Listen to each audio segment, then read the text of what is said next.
Magandang gabi po sa atin lahat at salamat po sa special number. Nagpa-practice na po kami. Alam niyo naman po pag kailangan niyo pong magsalita o mag-preach, dapat may baon kang lahat. Yeah, may musician ka, may special number. Likewise, merong magpre-preach. So, ayan po. Sample lang po yan, nagpa-practice na po kami. Wag po kayong mag-alala, hindi pa po ako tapos. Hinihiling ko po lahat na tumayo. Basahin po natin ang key text po natin for this evening. Matatagpuan po yan sa aklat po ng Jeremiah, chapter 33, verse 3. At isa lang po yan. At ganito po ang sinasabi. Call unto me, and I will answer thee, and shew thee great and mighty things, which thou knowest not. Tayo po'y manalangin. Amang banal, makapangyarihan po sa lahat, muli kami nagpupuri, nagpapasalamat po sa pagkakataon po muli na mapagbulay-bulayan po ang inyong salita. Samahan at tulungan niyo po kami at mangusap po kayo sa bawat isa po sa amin. Lalo-lalo na po yung lingkod po ninyo nakatayo sa harapan. Maraming salamat po sa pagkakataon ito. Binabalik po namin sa inyo, Ama, lahat po ng papuri at pasasalamat sa matamis na pangalan ni Kristo Jesus. Amen. Ayan, maaari na po kayo makaupo. At muli, magandang gabi po sa inyong lahat. At gaya nga po na sinabi ko po sa inyo, ang pag-aaralan po natin ay sa aklat po ng Jeremiah. At sa mga ilang testimony po, nakita nyo na po yan, may background po kayo na katulad nung testimony po ni Pastor, kung gaano po itong bansang Israel ay, hindi po ikaw, Brad, yung bansang Israel, yan. Kapareho lang ang pangalan eh. Na kumbaga nalugmok sa sitwasyon kung saan parang imposible na pwede pa silang gamitin ng Panginoon. Ngunit sa ating pag-aaral nitong gabing ito, makikita po natin na patuloy na nangungusap po yung Panginoon. Ito nga po, ang character po natin o yung special character po natin itong gabing ito, walang iba po si Prophet Jeremiah. Sa background po, kung titignan po natin, karamihan po sa atin kilala na po si Prophet Jeremiah. Masikat po siyang tinatawag na weeping prophet . Bakit po? Sa verse 1 pa lang po, kung nakabukas po yung mga Biblia po ninyo, sabi po ganyan, Moreover, the word of the Lord came unto Jeremiah the second time, while he was yet shut up in the court of prison. So, dito pala makikita nyo na po na noong nag-prophesy si Prophet Jeremiah, nasa kulungan po siya. And alam niyo naman po ang sitwasyon pag nasa kulungan, hindi po yan parang nasa kondo o nasa isang luxury na hotel o nasa isang magandang bahay. Hindi po napakaganda yung background po niyan. At yung sitwasyon po ni Prophet Jeremiah ay talagang magulo. Para po yung nangyayari sa Middle East ngayon, kung aware po kayo sa mga bali-balita, medyo magulo. Isa po dyan ay makikita po natin na yung mga kaharian nung panahon na to, divided kingdom na po siya, nahati-hati na po siya. Isa pa, kung bakit po siya naturingang weeping prophet, dahil yung mga hari, galit po sa kanya . Ikaw ba naman mag-prophesy against sa hari ? Di natural, galit sa iyo yung hari, di ba? Kaya ganito po yung sitwasyon po ni Prophet Jeremiah. Hindi lang po yun. Yung mga priest nung panahon na yun, galit din sa kanya. Dahil nga po sa mga binubunyag ng Panginoon sa kanya, tinuturo na isabihin sa bansang Israel. At hindi po natatapos doon. Ayan, nabanggit po kanina ni Pastor Abet. Lalo-lalo na yung mga false prophet. Natural, mga huwad nga ho yan . Kaya ganyan na lamang po yung pagkagalit po nila kay Prophet Jeremiah. Isa pa ay yung makikita po natin na description po sa kanya is yung sabi nga yan, a broken prophet with a broken message. Bakit? Kasi nga yung mensahe na ihahatid po niya sa bansang Israel, hindi po maganda. Mangyayari in the near future, sasakupin sila o may part po dyan pag inaral niyo po yung book ng Jeremiah na nasupil na sila at marami nang nasira, marami nang namatay and so on. Ganyan po yung sitwasyon po ni Prophet Jeremiah. Kaya nga sa gabing ito, ang pag-aaralan po natin itong key verse na ito.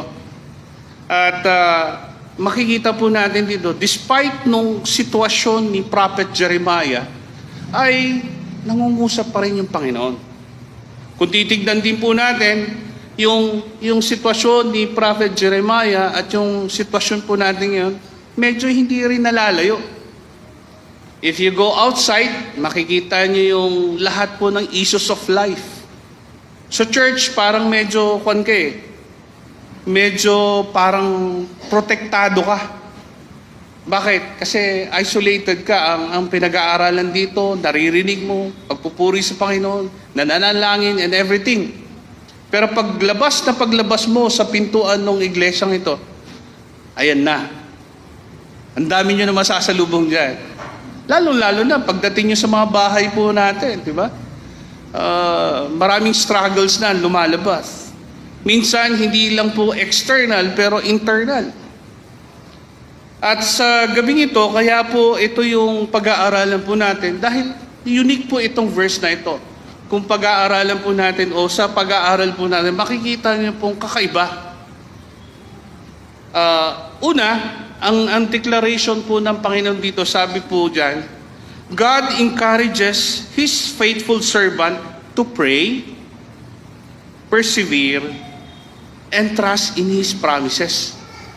Iyon po yung tinuturo po ng verse na to. Inuutusan po tayong manalangin, inuutusan tayong magpatuloy, at inuutusan po tayong magtiwala.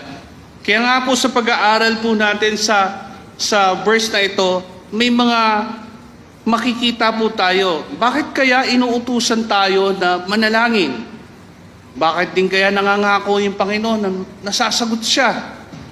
At bakit kaya nangangako rin yung Panginoon na may ipapakita po siyang kamangha-manghang mga bagay po sa atin?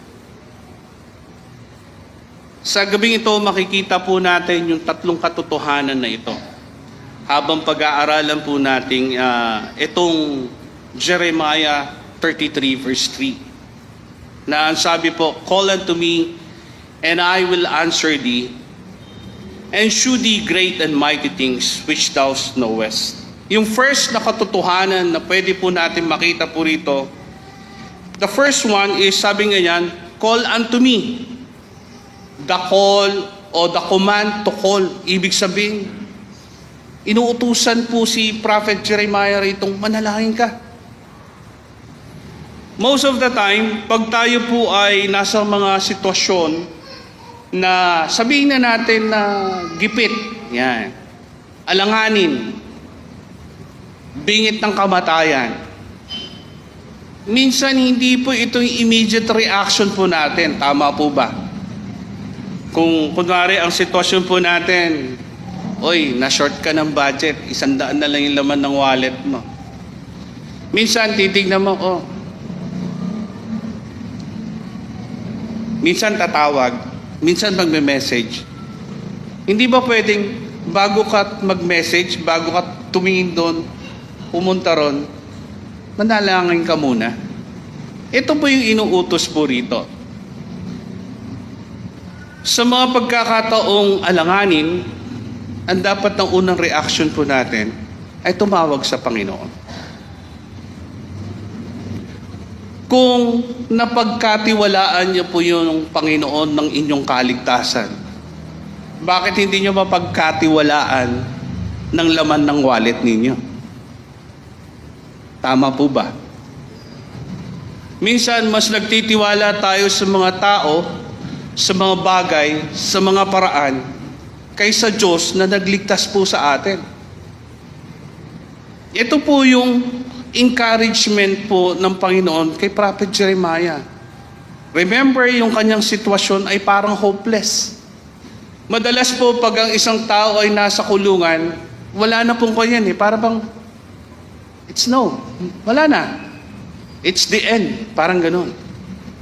Pero dito, sa verse na ito, sinasabi pong ganyan ng Panginoon, call unto me. Tumawag ka lang.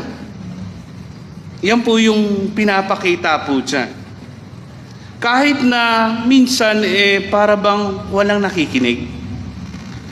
Kahit na minsan parang walang resulta. Kahit na minsan parang pointless. Alam niyo po yun? Yung mga pagkakataong wala yun na yun. Alam niyo yun? Parang wala ka na magawa. It's the end. Maraming pagkakataon po sa aming buhay, dumating po kami sa ganyan. Nung maliit po si Kyle, isa po sa mga sakit po niyan, pag yan po ay nilagnat at umabot sa 38 yung lagnat niyan, titirik na po mata niyan. At most of the time, pag umabot po sa ganyan yung lagnat niyan, sini-CPR na po ni Nimpa. Alam niyo po, may mga pagkakataon na habang nire-revive po ni Nimpa si Kyle, sabi ko, Panginoon, ito na ba? And all you have to do is trust God. Amen. Minsan, ang sagot po ng Panginoon, hindi mo alam Is it favor to sa prayer mo or against sa prayer mo? Pero you have to still call God. Yun po yung kanyan Yun yung ibig sabihin po nung call unto me. Yan po yan. You have always have to depend on God. Ang hirap po nun no? Sasabihin mo, Kristiyano ako, mananampalataya ako. And yet, pagdating sa kagipitan, parang hindi yata yun ang totoo. Pinagkatiwalaan mo nga ng eternity mo Bakit hindi mo pagkatiwalaan sa mga simpleng bagay? Tama po ba? Yun po yun. Kaya nga po yung unang katotohanan dyan, sabi niya, tumawag ka lang. Remember, sabing ganyan, kung titignan niyo pong maigi, sa second verse o yung verse 2, yung pinakaunang mga ilang salita, sabi niyan, thus saith the Lord, maker thereof. Sino ba yung nagsasalita dyan?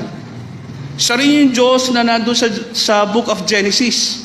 In the beginning, God created the heavens and the earth. Siya rin po yung nagsasalita rito. It's the same God. So why? So why? Minsan, it's funny, kasama po ko ron, pag may mga pagkakataon ka parang nakakatawa, no? Ako po, alam niyo, sa buhay po natin, minsan, ang unang tinatawagan ko, yung kapatid ko. Alam po ng misis ko yan. Pag yung medyo alanganin, message ko yung kapatid ko Pero hindi po pala dapat ganun. Ang una ko dapat palang ginagawa is nananalangin po sa Panginoon. Isang application na natutunan po namin sa Bible College. Sabi ngayon sa isang doctrinal statement, if the sinless Son of God, if the sinless Son of God depended on the Holy Spirit, umaasa siya, both in words and in step, how much more for us? Nakita po natin yan sa Bible. Maraming pagkakataon na nanalangin po si Hesus Kristo. How much more for us? Are you greater than God? Yung Diyos nga nananalangin, ikaw pa. Di ba? Yun po yun. The second thing is, ito yung napakaganda, yung second na truth. Una, call. Pangalawa, the promise to answer. Meron na ba kayo nakitang kahalintulad ng mga verses katulad nito sa Bible? Meron, ilan. Pero this is unique. Kasi doon sabi nga yan, call unto me, and I will answer thee. Wow!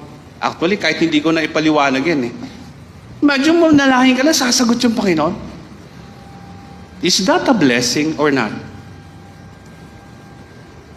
Maraming pagkakataon pag lumalapit po tayo sa mga taong quote-unquote, pinagkakatiwalaan po natin. You are turned down, right? Pero God is promising something here. Sabi niya, tumawag ka lang sa akin, sasagutin kita. Sa salitang palasak o salitang kalye, pre, sagot kita. Alam niyo po yun? Sasagutin niya ng Panginoon.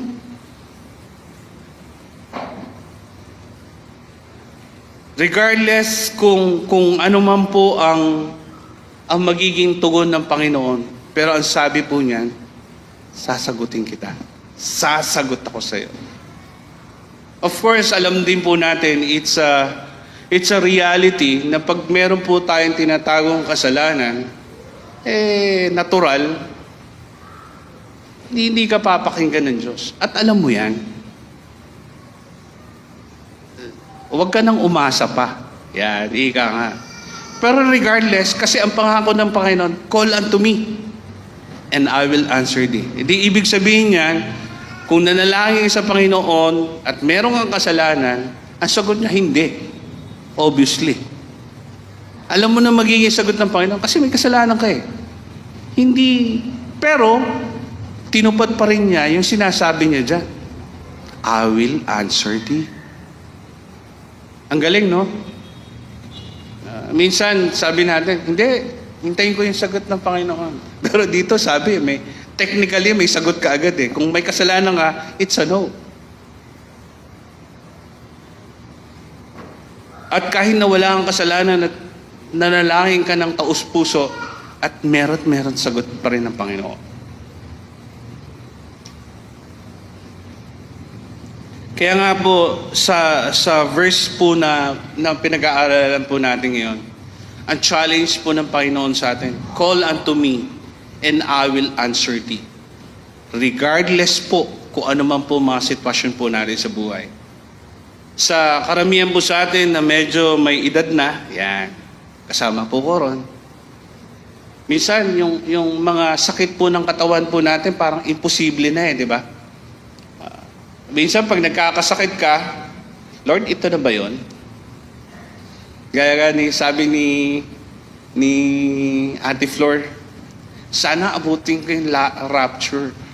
Well, alam niyo po, sa school, may mga teachers po kaming ganyan eh. Yung, alam niyo po yung parang, Lord, prayer ko, abutin ako ng rapture. Dahil nafe-fail na yung health nila eh. Di ba parang mas masarap yun? Hindi mo nadanasi yung kamatayan. Kung hindi dadagitin ka na ng Panginoon at isasama ka niya. Minsan ganun po yung madalas sabi ni Nimpa eh. Lord, sana dumating ka na. Ang hirap eh. Alam niyo po yun? Madali pong sabihin yun, pero hindi po yun yung panahon eh. Dahil meron po itong mga kailangan po sigurong gawin po natin. Kung binibigyan ka pa ng pagkakataon ng Panginoon na mabuhay, ibig sabihin, meron pang pinapagawa yung Panginoon. Kaya hindi pa po. Kaya sabi nga yan, sa second na truth na pinag-aralan po natin, call unto me, and I will answer thee. Sasagot at sasagot po ang Panginoon. The third thing na kailangan po nating makita rin po sa verse na ito is yung revelation of great and mighty things. Sabi nga ngayon doon sa verse natin, and shew thee great and mighty things which thou knowest not. Ito ngayon, ito yung magandang part eh. Una, sabi niya, tumawag ka sa akin. Pangalawa, sabi niya, sasagutin kita. Pangatlo, sabi ng Panginoon, I will shew thee great and mighty things, which thou knowest not. Now, ito po yung pinapangako po ng Panginoon. Ibig sabihin, dahil sa sitwasyon po ni Prophet Jeremiah, na divided kingdom, nasa kulungan siya, galit yung mga hari sa kanya, galit yung mga priest, kumbaga parang galit ang mundo sa kanya.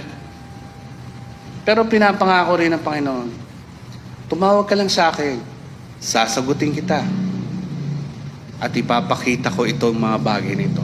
Ibig sabihin, merong revelation, may ipapakita sa kanya ng Panginoon. Sa verse 6, makikita na po natin dyan. Kung nakabukas po ang inyong mga Biblia, sabi niyan, behold, I will bring it health and cure, and I will cure them, and I will reveal unto them the abundance of peace and truth. See?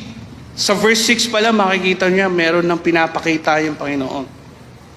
Kung itutuloy po natin sa verse 8, talunan po natin yung verse 7. And I will cleanse them from all iniquities,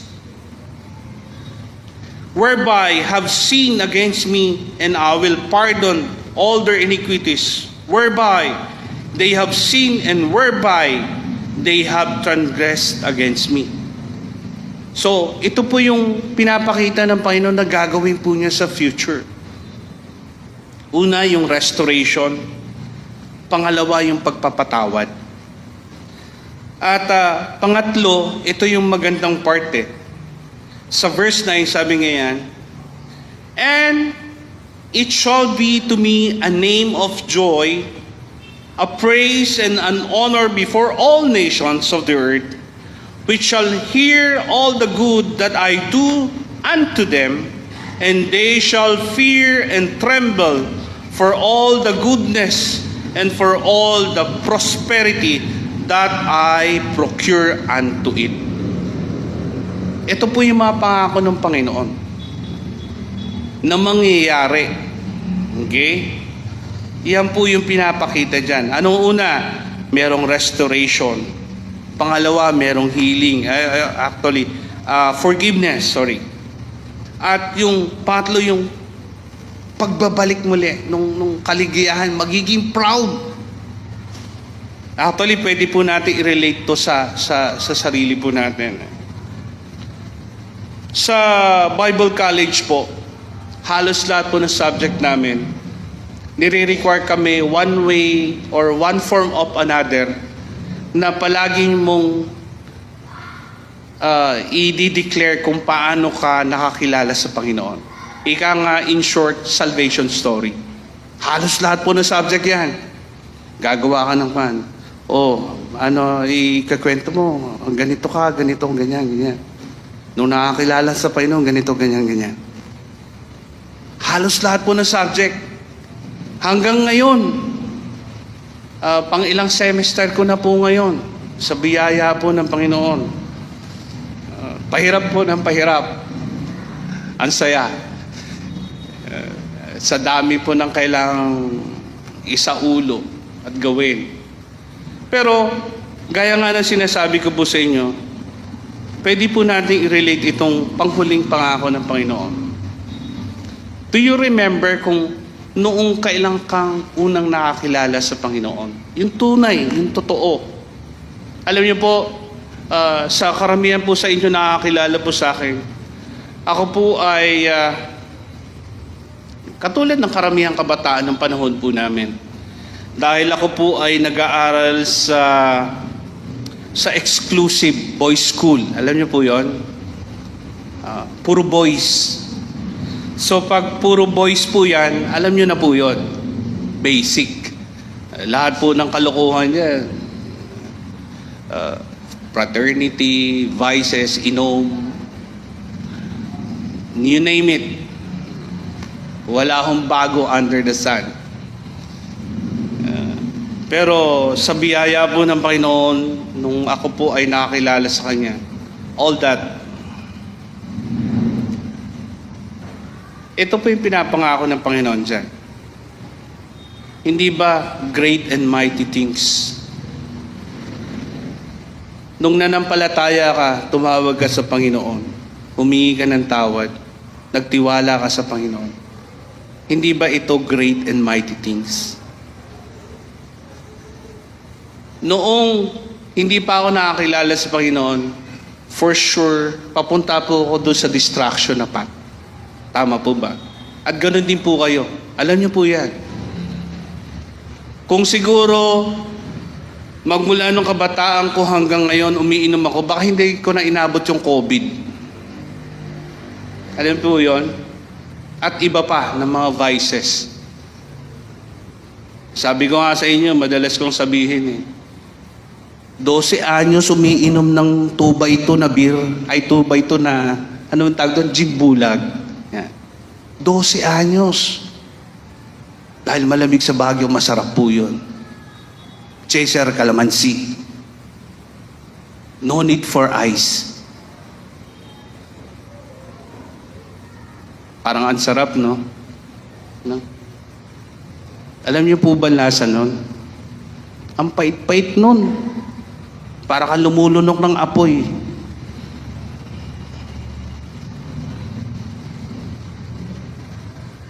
Kaya nga sabi ng Panginoon, call unto me, and I will answer thee. And sabi nga, and shew thee great and mighty things which thou knowest not. Alam ko ba? Nalalaman ko ba nung unang panahon na before ako nagtiwala sa Panginoon, naabutin ko itong panahon na magsasalita po sa inyo? This is for sure great and mighty things. Likewise po sa inyo, meron po kayong sariling salvation story. Kung hindi po kayo nagtiwala sa Panginoon, palagay ko wala po kayo sa mga upuan na yan. Iba na mapagbiyaya po ang Panginoon. From a simple call o pagtawag sa Panginoon, simple faith. Ito po yung, kayo na po yung produkto. Kasama po ko ron. Yan po yung mga mighty things. Minsan hindi po natin nakikita yan. Pero ito na po yan. Tama po ba? As our conclusion, sabing ganyan, etong verse na ito, hindi po ito binigay po sa atin na parang simpleng verse lang. No. Sabi nga ganyan sa ating notes. Sabi nga, Jeremiah 33 is not a slogan. Hindi po yan slogan. Minsan yung di ba? Pag may nagrarally, ano ba yung mga sinisigaw po nila? Katulad ngayon, sinisigaw sa Middle East, especially sa bansang Iran, ang sabi niya, death to Khomeini. Yan, yung leader po nila. Tapos sinachant naman ng mga against sa freedom, death to America. Alam niyo po yun? Yung mga tipo ng slogan. Yung Jeremiah 33 is not that. This is a clear promise of God. Nasabi nga yan, call unto me and I will answer thee, and shew thee great and mighty things which thou knowest not. Yan po yung Jeremiah 33. Nawa maging pagpapala po itong verse na ito. Maging challenge po sa bawat isa po sa atin. Na before we do anything else, ang una po nating response is to call unto God. Especially, ito pa lang po yung second na prayer meeting po natin for this year. At marami pa po. God willing, hindi pa po siya babalik. Alam niyo ba yan? Nawa, sabi nga nung teacher po namin sa doctrine class, scatology. Alam niyo po yung eschatology, ang gandang pakinggan, no? Ito po ang subject ng prophecy. Sabi niya, nawa, pag dumating ang Panginoon, Wednesday, o di kaya Sunday service, nakakahiya naman pag dumating ang Panginoon at wala ka dyan. Mali mo, pagkatapos lang nito. Diba? Nakakahiya naman. Wala ka pala nung prayer meeting, dumating yung Panginoon. Sorry ka na lang. Diba? Ayan po yan.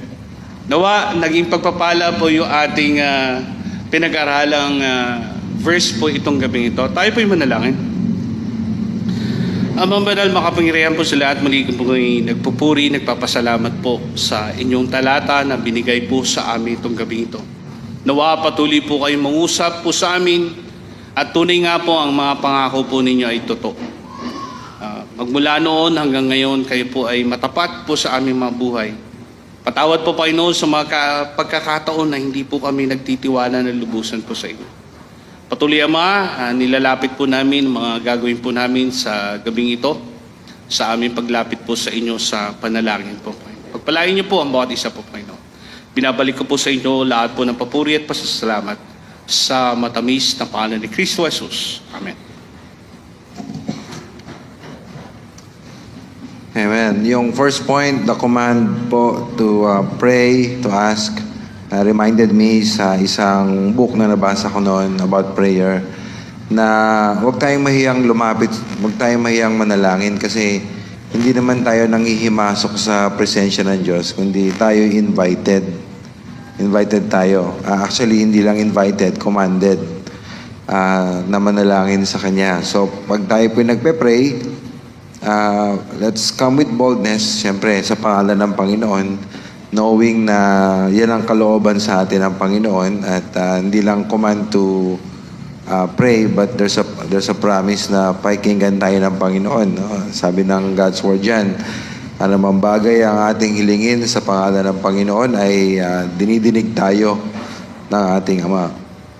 So, salamat po sa Panginoon sa mga promises niya, kagaya po na ating nabasa. Yung Jeremiah 33:3, natutunan ko yan sa nanay ko. Nung maliit pa kami, sinasabi niya yan madalas. Naalala ko sa devotion namin, kasi si tatay hindi pa Kristiyano nun eh. Si nanay nag-lead sa amin sa devotion at madalas na nababanggit sa amin yung Jeremiah 33:3. Okay, tayo po magka-practice ng Jeremiah 33:3. Manalangin tayo ngayon. At sa mga nag-join sa atin online, nawa ay huwag niyong kaligtaan na mag-pray. I-gather niyo ang inyong pamilya, mga anak niyo, isama ninyo po sa prayer time. Sa mga susunod na prayer meetings, meron pa tayong give or take 50 pa, 50 prayer meetings pa this year. So, sana makasama kayo dito kung wala kayong sakit at hindi kayo nagbabiyahe sa mga oras na ito. At ipag-pray po natin ang paparating po ng mga gawain. Nandiyan ang ating hosting sa mga pastor, Plumliners Fellowship. Andiyan din po ang ating gawain para sa mga kabataan sa February. And of course, sa ating church anniversary, pray po natin ng mga paghahanda po dyan. At mga kapatiran natin na may mga chronic na karamdaman, pray po natin sila. Ang mga missionaries, ang ating kakalimutan, and of course, ang ating effort to win our community, to share the gospel sa Malabon, especially as we think about the next barangay, which is Barangay Nyugan. We would wanna pray for that at go sa mga bahay doon sa Barangay Nyugan. Alam niyo po ba kung saan yung Barangay Nyugan? Po, dyan lang yan sa kasunod ng Tunsuya, Barangay Nyugan. So sa Malabon, we have 21 barangays and this is our, fifth or fourth? Maybe fourth. So, we started 2015. Marami pa tayong gagawin. So, pag-pray natin yon. Hindi naman yan sa effort lang natin, kundi sa pagkilos ng Panginoon as we evangelize and share the gospel sa ating community. Okay, atin na po ikat ang ating live broadcast to give way sa praying dito sa church.